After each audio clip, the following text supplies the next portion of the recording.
This is the Influencer Entrepreneurs Podcast with Jenny Melrose, where I strategize with business owners on how to grow and scale their businesses to hit their income goals.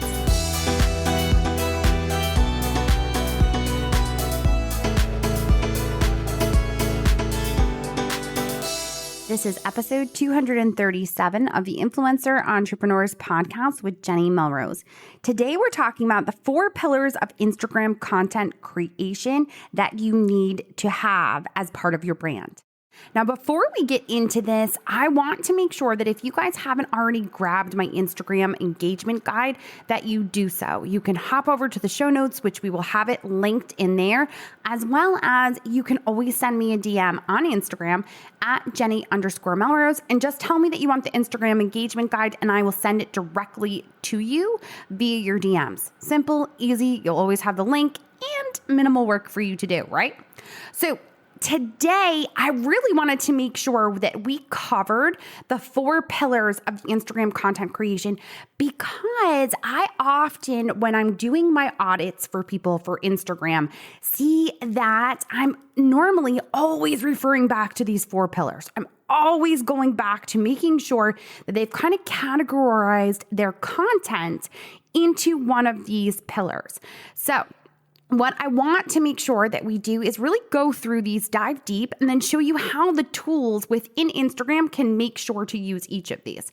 So the first pillar of creating Instagram content is going to be to entertain. And these are going to be posts where you are just grabbing the attention of your audience.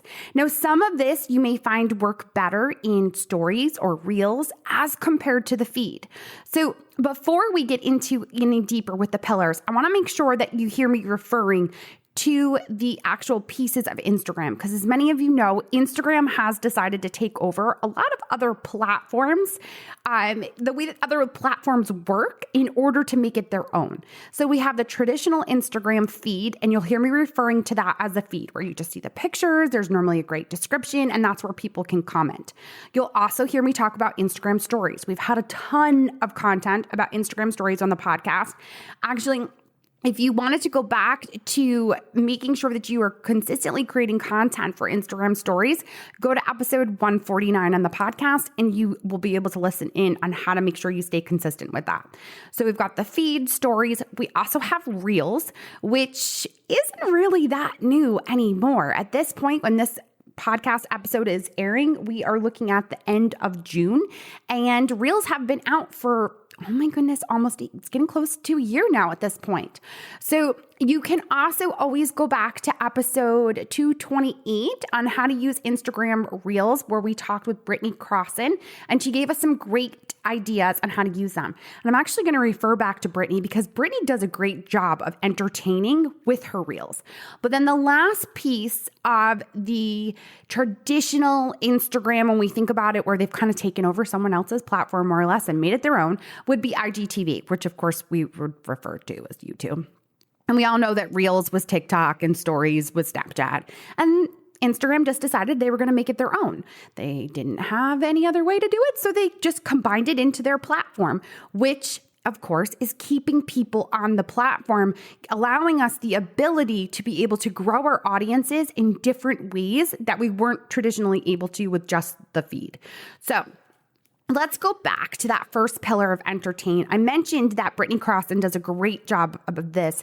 She, especially with her Instagram Reels, where she is entertaining her audience. She is combining her brand, her personality into her Reels, and she is entertaining them and keeping them guessing on what she's going to do next, whether she is on the treadmill dancing, or if she is on the Peloton singing and going along and doing something else. So entertainment is obviously something that more and more people have come to look for social media since, of course, COVID. We all needed to get away from the reality of what we were all living. And a lot of people ended up onto the platform specifically looking for entertainment. Now, You will hear in that episode with Brittany 228, where we talk about the idea that you can't just randomly start doing things that aren't part of your brand, don't fit your personality, and don't relate back to it. I actually have a fabulous client that does a great job of this, is entertaining. Her Instagram handle is FoxyOver40. She talks about nutrition. She is a registered dietitian and does an amazing job of entertaining her audience with different things about nutrition, whether it is her blasting her kids about making sure that they have balance with their tacos on the go, or if it is making sure that they have enough veggies or whatever it might be into their diet, because she believes in making sure that there's balance when you're eating. It's not an all for one kind of thing of just making sure you're eating exactly what you're supposed to. So that entertainment piece is one of the important pieces, though, of the pillars that when it comes to Instagram content creation. The second pillar is to inspire. And this pillar is one that I have a tendency to kind of lean towards often. I like to try to inspire my audience to have mindset shifts, to know that their businesses can continue to grow and prosper, no matter whether they're stuck at home homeschooling their kids during COVID, or if their kids are home for the summer, or it's just them and they're an empty nester, whatever it might be. Inspiring your audience, though, to a higher truth or to a bigger potential for them definitely is something that you can happen. April, again, FoxyOver40, this Instagram account that I was talking about, which if you are interested in fitness in any way, definitely go check out April's account, FoxyOver40, because she also does a great job of inspiring. She inspires us to want to work out, to want to do these things, to have a healthier life. So that would be your second pillar. The third pillar is to teach. And this is one that I think that many people who have a product or service that they're trying to offer, and they're trying to show that they know how to do it, they are the expert, they are making sure to teach. They're showing you how to eat certain things or how to create a dinner that includes veggies, or they are showing you how to do a DIY. Anytime someone is showing you how to do something, whether it's walking you through it, whether it is showing you how to do it in Reels, that is them teaching. And when you teach, you show that you are the expert and that they can look to you in order to gain the knowledge that they may or may not have. They're more than likely not as far along on their journey as you are. And that is who you're trying to, of course, engage with and get people to talk and to get them understanding how they can start to be able to do the certain things in your niche that they should be able to do, that you're wanting them to be able to do, let's just say. The fourth pillar is to advocate. Now, this one may or may not fall within your brand. I have a couple different clients that advocate for their people. Perfect example is Katie Huey Harrison from Undefining Motherhood. Does an excellent job of this. She talks about miscarriage, she talks about loss, and she makes sure that she advocates for these mothers that have lost a child or are struggling to have a child. And she gives them the tools and resources that they need in order to continue on their journey towards whatever motherhood is going to look for them, which is why she called her site Undefining Motherhood, which if you are looking for a great Instagram, she is another one that I would highly recommend following. So that's at Undefining Motherhood. But she does a really great job of making sure that she is advocating for her people and teaching them to advocate for themselves. Now, all of these pillars can be used by one brand. You don't have to just stick to the entertainment piece or stick to the teaching piece. Whichever pillar works for your brand is one that I would want you to continue to use. Now, when we go back to actually looking at the platform within Instagram, the different pieces we talked about in the beginning, the feed, stories, reels, and IGTV, some of these features work better for certain pillars. For example, Entertainment works really well for Reels. That is where you're going to be able to show a bit more personality, whether you are dancing or whether you are telling people what not to say in order to work with brands. If you check my stories, you will see that I try to go for an entertainment piece. I did a reel where I actually pretended I was a Target announcer, a speaker at Target, that got over the announcements and told them there was a sale on aisle blah, blah, blah, blah. It was part of the reel and that entertainment value that I was trying to get at, but it still made sure that I hit on the specific reason that I was talking in the reel. And that, for that one in particular, was about what not to say to brands when trying to work on sponsorships. So the entertainment piece for some of the features within Instagram are going to be easier than others in order to incorporate. It's the same thing when it comes to advocating. Maybe it's going to be easier for you to do that in stories or in your traditional feed, whereas with Reels, it might be a little bit harder. It kind of, again, will go back to your brand. But when you're looking at the feature of IGTV, what I would traditionally think of for there would be the teach piece. You're getting on to teach them how to do something, to have a topic of discussion that you are trying to make sure that they understand so that they can move forward within your niche of what you're trying to teach them or to get them to be able to do by solving the problem they have. Remember, that's always the biggest piece. Anytime you are creating content, you need to make sure that you are always trying to solve that problem for them. And whether you are using one of these 4 pillars to do that, it still needs to be connected to your brand. This is something that we definitely talked about quite a bit in episode 228. I also talked quite a bit about this in episode 176, where I talked about how to create content consistently.